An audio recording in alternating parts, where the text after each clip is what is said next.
Des nouvelles de dernière minute ont surpris beaucoup de monde aujourd'hui. Le président français Emmanuel Macron a mené des négociations secrètes avec le président iranien Massoud Pezeshkian, après quoi la France a officiellement annoncé qu'elle envoyait des navires de guerre et de l'aviation dans la région du Golfe Persique.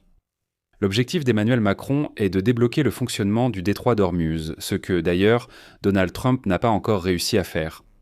Il est intéressant de noter qu'au même moment, Donald Trump continue de critiquer ses partenaires, tandis que le Premier ministre britannique Keir Starmer a appelé à la désescalade, car la guerre a un impact important sur l'économie britannique. Mais Keir Starmer a tout de même préparé le porte-avions britannique à être envoyé dans la région, au cas où. Pendant ce temps, Donald Trump lui-même a déclaré qu'il n'avait pas l'intention d'envoyer des troupes terrestres en Iran. Plus précisément, il a déclaré qu'il n'était même pas encore proche de se pencher sur cette question, quoi que cela veuille dire.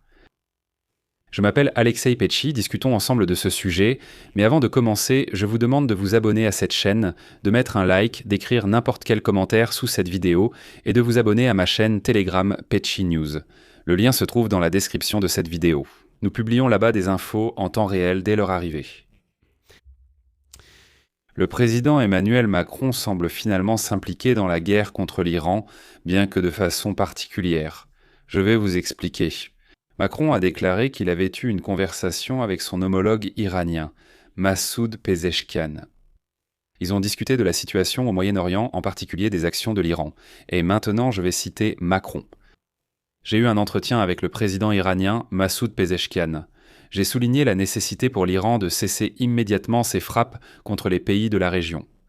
L'Iran doit également garantir la liberté de navigation en mettant fin à la fermeture de facto du détroit d'Ormuz. Voilà. De plus, Macron a ajouté qu'il a de nouveau exprimé sa profonde préoccupation concernant le développement des programmes nucléaires et balistiques de l'Iran, ainsi que l'ensemble du spectre des activités déstabilisatrices dans la région, qui sont à l'origine de la crise actuelle. Encore une citation. Aujourd'hui, plus que jamais, il était nécessaire de trouver une solution diplomatique à ces problèmes majeurs, de mettre fin à l'escalade et de préserver la paix. Nous avons convenu de rester en contact. Je tiens à préciser tout de suite qu'aujourd'hui, une nouvelle est également apparue selon laquelle Donald Trump a appelé Vladimir Poutine. Ils ont parlé pendant près d'1 heure et ont discuté de la guerre de la Russie contre l'Ukraine ainsi que de la guerre en Iran. Mais il est rapporté que la question aurait été discutée pour que la Russie n'aide pas l'Iran et en échange, Trump permettrait à Poutine de vendre ce pétrole russe sale. Mais revenons à Macron. Un tel appel de Macron au président iranien a beaucoup surpris les Américains, car Trump avait déclaré qu'il n'y aurait plus aucun accord avec les Iraniens et qu'il attendait seulement la capitulation de l'Iran. Et là, l'allié le plus proche prend l'initiative et mène des négociations avec le président iranien. Mais il semble que les Européens soient un choix prêt à agir dans une certaine mesure indépendamment des Américains. Et ce n'est pas sans raison. Et ici, je vais vous donner un exemple très révélateur. Comme on l'a appris aujourd'hui, des délégations de hauts fonctionnaires italiens, qui sont plus proches de l'idéologie de Trump que la majorité en Europe, se sont retrouvés à Dubaï le premier jour de la guerre au Moyen-Orient. Dans la délégation italienne, il y avait même le ministre de la Défense. Vous verrez pourquoi j'insiste sur ce point. Donc cette délégation est arrivée à Dubaï pour des négociations et ils ont été très surpris lorsque des missiles et des drones iraniens ont commencé à survoler Dubaï. Il s'est avéré que même les partenaires européens les plus proches de Donald Trump n'étaient là pas au courant que Donald Trump lançait une guerre contre l'Iran, alors qu'il aurait quand même dû les en avertir dans le cadre de l'OTAN. Je rappelle aussi qu'à partir du 28 février, les États-Unis avec Israël ont commencé à bombarder l'Iran afin de limiter les ambitions nucléaires de Téhéran et de détruire l'arsenal de missiles du pays. Dans le même temps, l'Iran a déjà été privé de sa direction.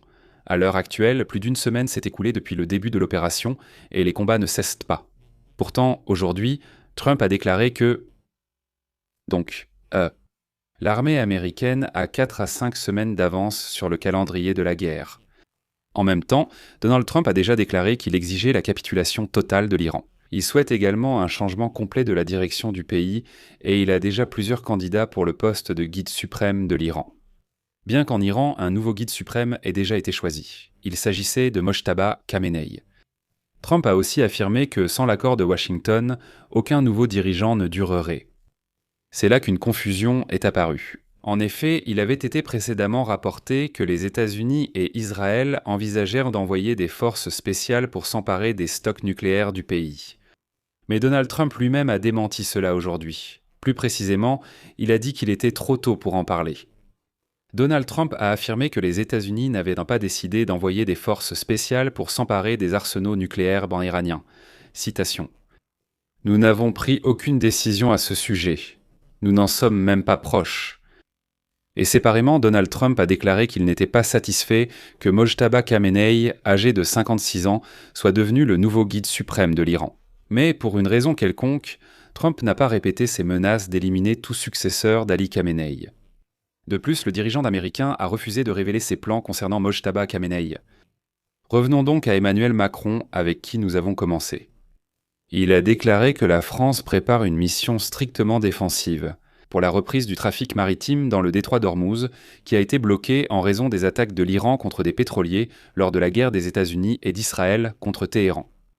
Emmanuel Macron s'est personnellement rendu aujourd'hui à Chypre, qui a été frappé la semaine dernière par un drone iranien ayant attaqué une base militaire britannique. Selon le président français, cela se fera conjointement. Et je vais maintenant citer Emmanuel Macron.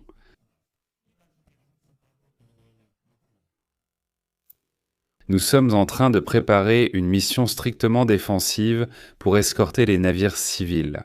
Son objectif, dès que possible après la fin de la phase la plus aiguë du conflit, est d'assurer l'escorte des porte-conteneurs et des pétroliers afin de permettre la reprise progressive de la navigation dans le détroit d'Ormuz. Au total, Paris enverra dans la région 8 navires de guerre, un groupe aéronaval et 2 porte-hélicoptères. À l'heure actuelle, en Méditerranée orientale, le seul porte-avions de la Marine nationale, Charles de Gaulle, est déjà arrivé.